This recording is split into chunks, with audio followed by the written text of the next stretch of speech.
We're going to be talking about some disadvantages. Most of the time everything has a two side, right? You have the advantages and disadvantages. So today we're going to be talking about disadvantages of renting or some drawbacks to renting. And we're going to dive straight to the points. And the first point or the first drawback to you renting is going to be lack of equity building. So when someone buys their home, they actually build equity as the years pass by, right? When you keep paying your mortgage, you're building equity. So whenever you decide to sell that house, you can actually cash out from that equity. But unlike those who are renting, they don't build any equity. You just keep paying your money to the landlord. The landlord keeps receiving your money, and at the end of the day, you have to leave. If you leave that apartment one day, you will not even have anything to show for, no equity. Even if you decide to stay there forever, you're still not building any equity. So that's one of the disadvantage of those who are renting. So if you have ever thought of building equity, then you should start thinking of when and how to start the process of getting you a home. If not, then building equity doesn't work when you're actually renting someone's apartment or someone's home. All right. Um, the second disadvantage or drawback for renting is gonna be rent increase. Sometimes we wonder why they equally increase rent every year after you stay there for a couple of time, right? Yeah, it's sometimes funny, but however it's not funny because you get into an apartment or a home, and the first year, let's say your rent is 1200, and then the second year when you're about to sign the lease, they increase your rent, and you're wondering why or what has changed. It's all, they hardly change the stuff in the apartment or the home. They hardly do renovations in there. When you're sitting there, you still have to pay an increase in the rent even when nothing has been changed. No painting, no change of faucets, sinks, toilet, bathrooms, carpets, nothing. Everything is still the same, and you still have to end up paying, right? Yep. The landlords can increase your prices. They can increase the rent at any time during your signing of a new lease, and depending on the market value and on whatever the landlord's policies say. So if even if it's not the market value and the landlord just decides or the policy says we're going to be increasing rent, let's just say $20. Okay, it might sound like not a lot, but if you have to pay $20 for the whole month in addition to how much you're already paying, let's say we're paying 1200 and they said okay, you have to increase your rent by 1220. You can calculate the $20 for the whole year and see how much it's gonna add. And then the next year they add another $20. That's already for 1240, right? So if the longer you stay there, the longer they keep increasing. And we don't know if it's only gonna be $20 every year, okay? But however, they have the right to do what they want to do. It's their property, and there's nothing you can really do about it. If you get angry, all you have to do is move, right? So yep, they can increase your rent, and that's a second disadvantage. All right, the third disadvantage is going to be limiting control over the property. You really don't have control over someone's own property because hey, it's not yours. So whatever modifications they want to, if they choose to improve the property or not, if they choose to improve the amenities or not, you really don't have control over.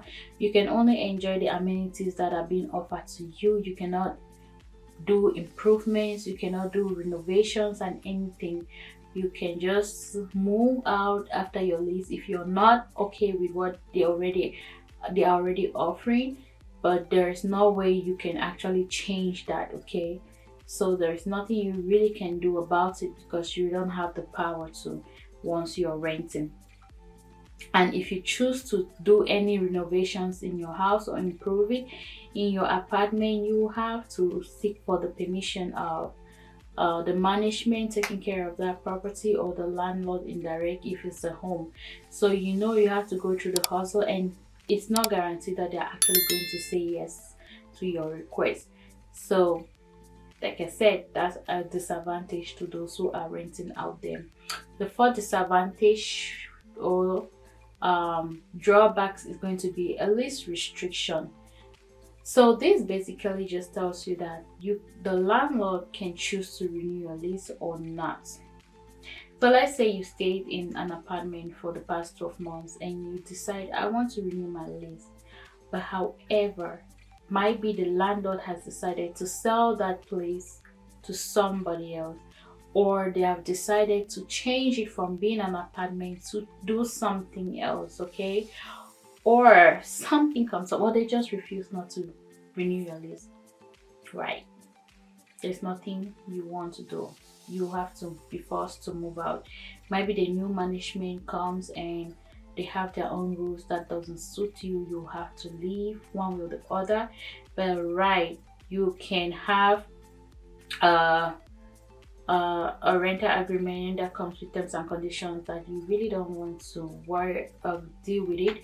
You can have restrictions. You can have restrictions, and like you don't have pets in there. They don't want pets. They don't want guests at certain hours. You cannot park your car somewhere. You cannot do this at a certain time. Those are all restrictions to us, right? Maybe you can have more than 2 vehicles. So that's something that you really want to think about it when you're actually going in to get that lease sign, if there are restrictions that doesn't favor you. Number 5 is no tax benefits to you. So when you're paying rent, so the apartment complex, you really don't have any tax deductions at the end of the year. So that's of no advantage to you when you're filing for your taxes, because someone that actually owns a home can actually have tax deductions when actually they put in maybe their mortgage interest or their insurance, property taxes, sorry. So all those things can come into play while they are filing for your taxes.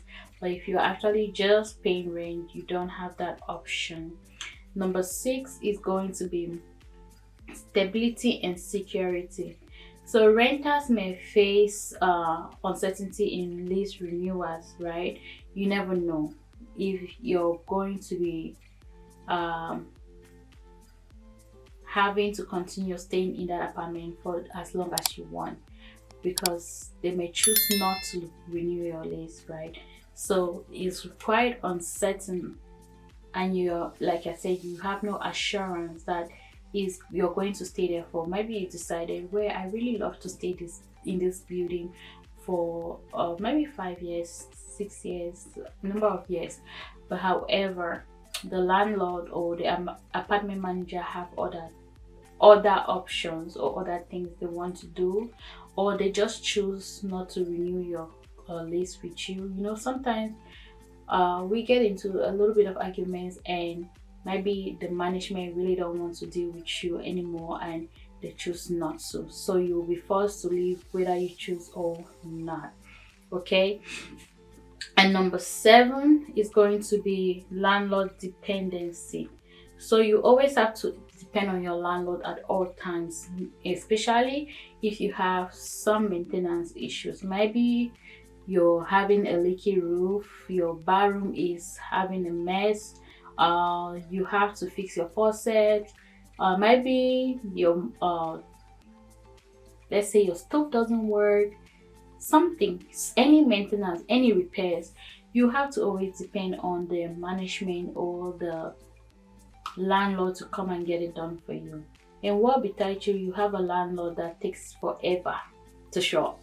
Let me just say your stove got bad, and it's the duty of the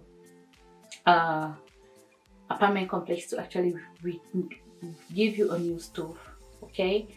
And you put in a work order and they take forever. Maybe you have to be forced to buy food from outside, or you have to look for alternative to where you can actually go cook your meals to eat.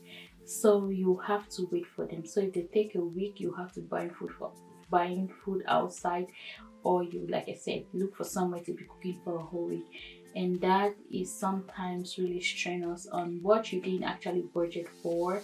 It's so inconvenient, or maybe your water is leaking, so many different things.